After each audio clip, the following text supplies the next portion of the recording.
Salam dalam kasih Tuhan kita Yesus Kristus. Selamat malam Bapak Ibu yang dikasihi Tuhan. Kita pada hari ini kembali bersekutu secara online dalam pekan doa 10 hari. Dan sebelum kita merenungkan firman Tuhan, mari kita akan menyembah Tuhan.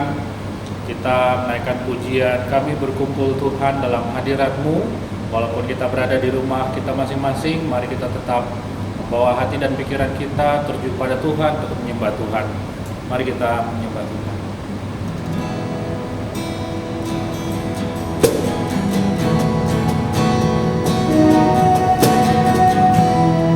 Kami berkumpul Tuhan. Kami berkumpul Tuhan.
Terima kasih untuk Gembala, baik Bapak, Ibu Gembala, dan juga Majelis Rohaniwan, serta jemaat semua.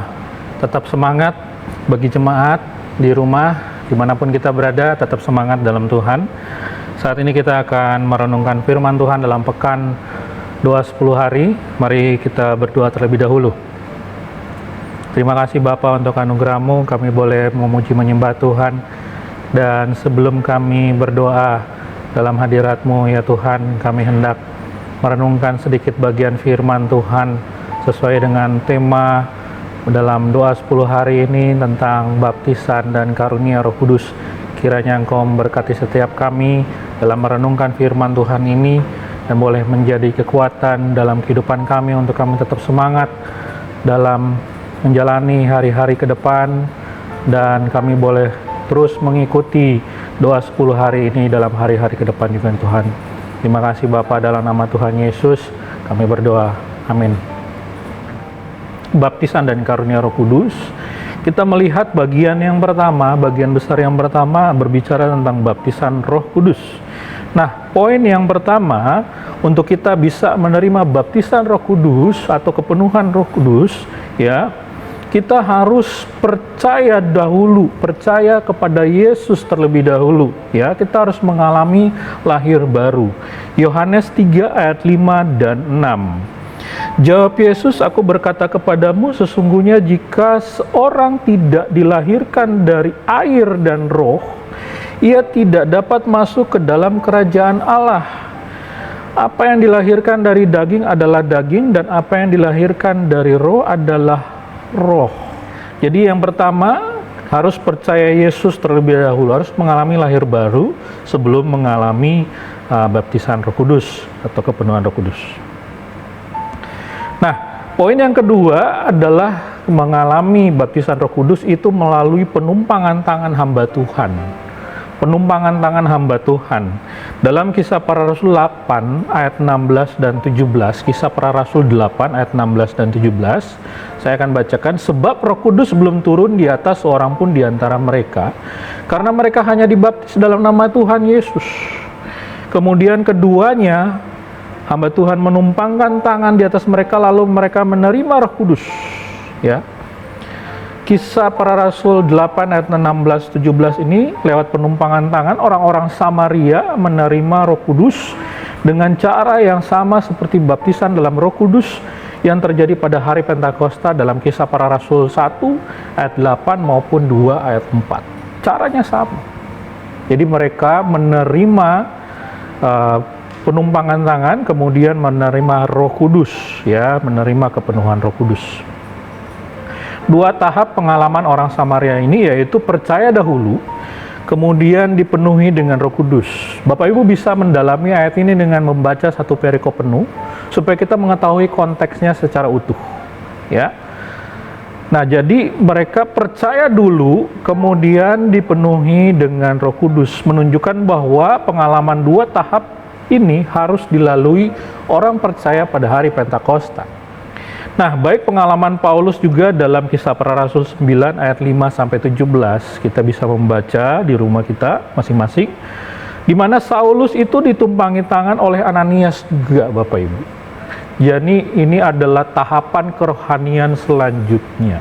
Jika kita rindu untuk dipenuhi oleh Roh Kudus, untuk menerima baptisan Roh Kudus, kita bisa meminta kepada Tuhan. Akan tetapi selang waktu di antara keselamatan dan kepenuhan Roh Kudus bisa ada proses waktu untuk pemahaman firman Tuhan terlebih dahulu, seperti dalam kisah di Kaisarea dalam Kisah Para Rasul 10 ayat 1-48, ya, karena waktu jadi saya tidak mengupas lebih dalam, tetapi Bapak Ibu bisa baca di situ, karena Kisah Para Rasul itu kita bacanya enak, ya, nggak perlu sulit, kita membacanya satu perikop kita bisa memahami secara keseluruhan ceritanya.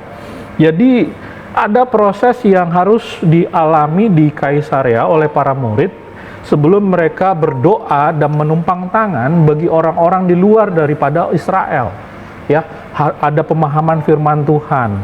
Jadi mereka di situ tahu bahwa oh ternyata Roh Kudus itu terbuka bagi seluruh bangsa yang ada di dunia ini, termasuk kita yang ada di Indonesia. Jadi Roh Kudus ini tidak eksklusif hanya untuk orang Israel, enggak. Dalam Kisah Para Rasul 10 ayat 1 sampai 48 kita bisa melihat bahwa para murid pada waktu itu akhirnya mereka terbuka matanya dan mereka bisa berkata bahwa memang kepenuhan Roh Kudus, baptisan Roh Kudus ini bisa untuk seluruh bangsa, setiap orang yang percaya kepada Yesus. Nah, jadi proses pertumbuhan kerohanian itu seperti naik anak tangga, Bapak Ibu. Percaya Yesus atau lahir baru dahulu, kemudian kita membawa diri kita dibaptis ya, sakramen baptisan air di dalam nama Yesus. Kemudian dalam prosesnya kita bisa berdoa untuk dibaptis atau dipenuhi Roh Kudus ya. Kata baptis Roh Kudus itu artinya dipenuhi Roh Kudus, itu dalam konteks pandangan orang Pentakosta kita ataupun karismatik. Jadi baptisan Roh Kudus itu sama dengan dipenuhi Roh Kudus. Jadi bagi Bapak Ibu sekalian, saudaraku yang terkasih dalam Tuhan, di saat kita rindu untuk dibaptis atau dipenuhi Roh Kudus ya, kita bisa meminta kepada Tuhan. Pada momen saat ini jangan takut. Karena Roh Kudus adalah roh damai sejahtera, roh yang mendatangkan kebaikan, jadi bukan mendatangkan kecelakaan. Jadi di saat kita memuji menyembah Tuhan, kita rindu lawatan Tuhan, kita rindu Roh Kudus hadir, kita nggak usah takut, kita minta Roh Kudus memenuhi kita dan rasanya akan sangat luar biasa. Di mana kita dipenuhi Roh Kudus, akan ada rasa damai sejahtera yang berlimpah-limpah. Kita akan disegarkan kembali, kita akan dipuaskan kembali, Bapak Ibu. Nah, bagian kedua berbicara tentang karunia Roh Kudus ya. Ada 9 karunia Roh Kudus dalam 1 Korintus 12 ayat 8 sampai 10. Yang pertama adalah karunia untuk berkata-kata dengan hikmat. Jadi dengan Roh Kudus ada dalam hidup kita, maka pola pikir kita akan dirubahkan ya. Kita akan dipenuhi dengan hikmat.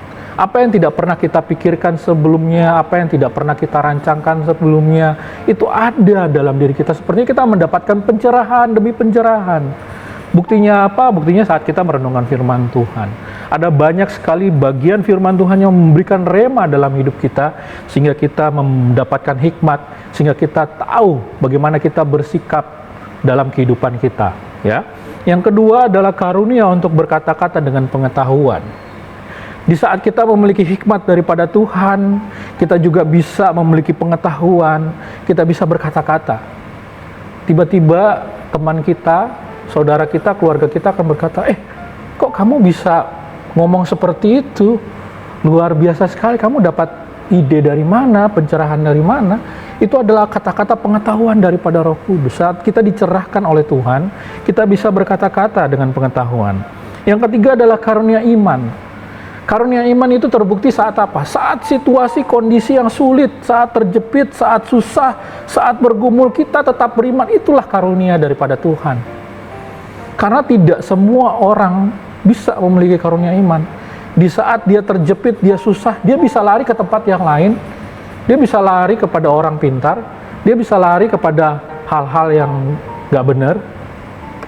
Ya, ada banyak orang butuh karunia iman ini. Karena apa? Karena ujiannya di saat kita mengalami kesulitan hidup, apakah kita tetap percaya kepada Tuhan Yesus? Apakah kita tetap beriman kepada Tuhan Yesus? Yang keempat adalah karunia untuk menyembuhkan. Kita bisa mengejar hal ini. Tuhan, saya ingin disembuhkan dan saya ingin mendapatkan karunia supaya saya juga bisa mengimpartasikan kesembuhan daripada Tuhan kepada orang lain. Bisa, Bapak Ibu. Bapak Ibu bisa berdoa untuk mendapatkan karunia untuk menyembuhkan. Karunia untuk mengadakan mujizat. Bisa. Di saat-saat ini di mana hidup ini semakin sulit, mujizat itu pasti ada.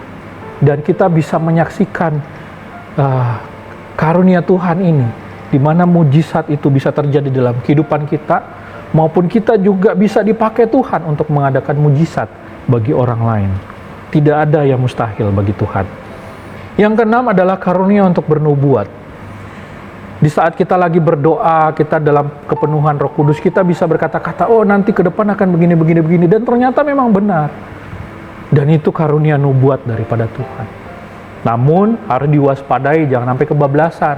Bentar-bentar bernubuat, itu namanya lu buat-buat. Nggak boleh Bapak Ibu. Karena Roh Kudus tidak selalu akan berbicara tentang masa depan. Jadi karunia bernubuat ini khusus juga. Nah, karunia untuk membedakan bermacam-macam roh. Jadi di saat kita memiliki karunia ini, kita akan tahu. Saat kita nonton YouTube, kita nonton hamba Tuhan berbicara ini, kok kayaknya nggak benar ya, kok kayaknya nggak sesuai, ini nggak sesuai firman Tuhan, atau ada orang berbicara begini dan lain sebagainya. Kita bisa memiliki karunia untuk membedakan roh, pengajaran yang benar yang mana, firman Tuhan yang benar sesuai dengan konteksnya yang mana. Di saat kita mendalami firman Tuhan, kita diberikan karunia untuk membedakan bermacam-macam roh. Karunia untuk berkata-kata dengan bahasa lidah. Karunia bisa berbahasa lidah. Tidak semua orang bisa, tetapi kita bisa memintanya kepada Tuhan. Karunia berbahasa lidah. Nah, yang kesembilan, yang terakhir adalah karunia untuk menafsirkan bahasa lidah. Nah, kalau di perjanjian baru, di kisah baptisan roh ataupun kepenuhan Roh Kudus ini, ada orang yang berkata-kata dengan bahasa lidah, ada orang juga saat itu juga yang memiliki karunia untuk menafsirkan bahasa lidah. Karena bahasa lidah ini tidak dimengerti manusia, namanya juga bahasa roh, ya. Tapi ada orang yang diberikan karunia untuk menafsirkan, sehingga ada orang yang langsung berkata, Tuhan berbicara begini lewat bahasa roh yang dikaruniakan, bahasa lidah yang dikaruniakan begini. Ya, dalam Kisah Para Rasul pasal 2, di situ langsung orang-orang itu mendengarkan dalam bahasa mereka masing-masing, bahasa daerah mereka masing-masing. Itu karunianya. Nah, Bapak Ibu, kejarlah semua karunia-karunia Roh Kudus, semuanya, 99-nya kejar, supaya kita bisa miliki dalam hidup ini, memperkaya kehidupan kerohanian kita, menolong kehidupan kita menghadapi kehidupan kita sehari-hari. Tapi jangan lupa ada next step-nya, yaitu ada 1 Korintus 13 ayat 1 sampai 13. Dari 1 Korintus 12 ini ada next step-nya, yaitu 1 Korintus 13 ayat 1 sampai 13 yang berbicara tentang satu poin, yaitu kasih. Tanpa kasih, saudara tidak bisa mengasihi Tuhan, saudara tidak bisa mengasihi sesama, walaupun saudara penuh dengan karunia-karunia tersebut. Kesembilan-sembilannya saudara punya. Tanpa kasih, saudara tidak mengasihi Tuhan, saudara tidak mengasihi sesama. Saudara hanya mengangkat diri saudara.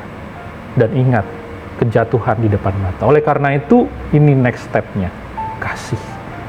Mari kita berdoa. Menteraikan firman-Mu dalam hati dan pikiran kami, Tuhan, sehingga kami lebih memahami lagi, kami bisa membaca ayat-ayat yang tadi sudah dijabarkan, kami mendalami perikop demi perikop, konteks demi konteks, sehingga kami bisa lebih lagi mendapatkan pencerahan, kami lebih lagi mendapatkan rema dari firman Tuhan, sehingga kami bisa lebih bertumbuh lagi dalam Tuhan, dan kami dipakai Tuhan dalam kehidupan kami penuh dengan Roh Kudus, penuh dengan karunia-karunia Roh Kudus, dan Tuhan akan terus pakai kehidupan kami dalam keseharian kami, dalam situasi kondisi yang saat ini yang sulit, tapi kami tetap percaya kepada-Mu Tuhan. Terima kasih Tuhan. Dalam nama Tuhan Yesus kami berdoa. Amin.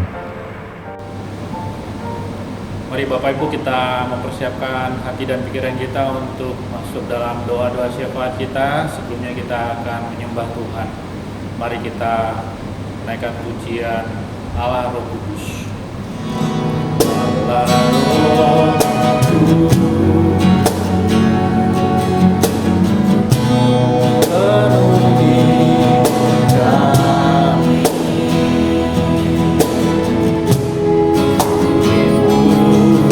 Kau selalu dalam hidupku. Allah Roh Kudus,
dalam hadirat Tuhan.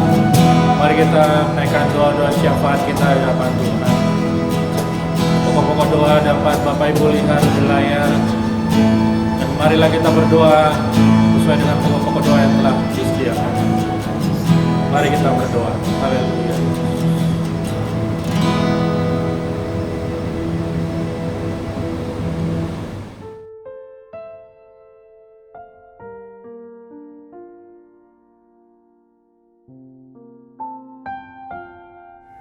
Mari Bapak Ibu kita akan berdoa. Yang pertama kita akan berdoa untuk bangsa dan negara kita. Kita berdoa untuk pemerintah pusat kita. Berdoa untuk pemerintah daerah atau kota kita. Kita berdoa juga untuk aparat keamanan kita. Dan berdoa untuk perekonomian kita. Kita menyerahkan bangsa dan negara kita ke dalam tangan Tuhan, agar lawatan Tuhan turun atas bangsa negara kita. Yang kedua, kita akan berdoa untuk gereja kita. Kita terus berdoa menyerahkan untuk ibadah online, baik itu ibadah online umum. Yang kedua, kita berdoa untuk ibadah online daripada sekolah minggu. Yang ketiga, kita berdoa untuk pekan doa 10 hari pencurahan Roh Kudus. Dan yang keempat, kita berdoa juga untuk pelayanan di Charis Mission House di Papua, agar Tuhan yang senantiasa memberkati gereja kita dan pelayanan-pelayanan yang dilakukan pada saat ini. Pokok doa yang ketiga, kita berdoa untuk pandemi COVID-19. Kita berdoa untuk orang-orang yang sakit COVID-19. Kita berdoa agar Tuhan menolong mereka dan menyembuhkan mereka. Kita berdoa juga untuk para medis yang menangani COVID-19, baik itu dokter, suster, maupun semua yang terlibat dalam penanganan COVID-19 ini. Kita berdoa untuk orang-orang yang di PHK karena COVID-19. Kita minta Tuhan tolong mereka sehingga mereka bisa mendapatkan pekerjaan yang baru ataupun tempat usaha yang baru. Terus kita berdoa juga untuk tempat atau pekerjaan atau usaha yang terdampak COVID-19. Ada banyak pekerjaan atau usaha yang tutup oleh karena terdampak COVID-19. Kita berdoa agar Tuhan menolong mereka juga dalam tempat pekerjaan ataupun usaha mereka. Dan yang terakhir, kita berdoa untuk keluarga kita. Kita berdoa untuk minta perlindungan Tuhan senantiasa turun atas keluarga kita. Kita berdoa juga untuk studi online daripada anak-anak kita atau saudara-saudara kita yang masih studi. Kita menyerahkan agar mereka bisa tetap belajar walaupun secara online. Kemudian kita menyerahkan juga untuk pekerjaan kita. Kalau saat ini kita kerja dari rumah, agar Tuhan yang menolong kita dalam pekerjaan kita dan Tuhan yang memberkati pekerjaan kita. Mari Bapak Ibu kita menaikkan pokok-pokok doa ini ke dalam hadirat Tuhan, dan kita menyerahkan semuanya ke dalam tangan Tuhan. Tuhan yang akan terus berkarya dalam kehidupan kita maupun pada setiap yang kita doakan. Mari kita berdoa.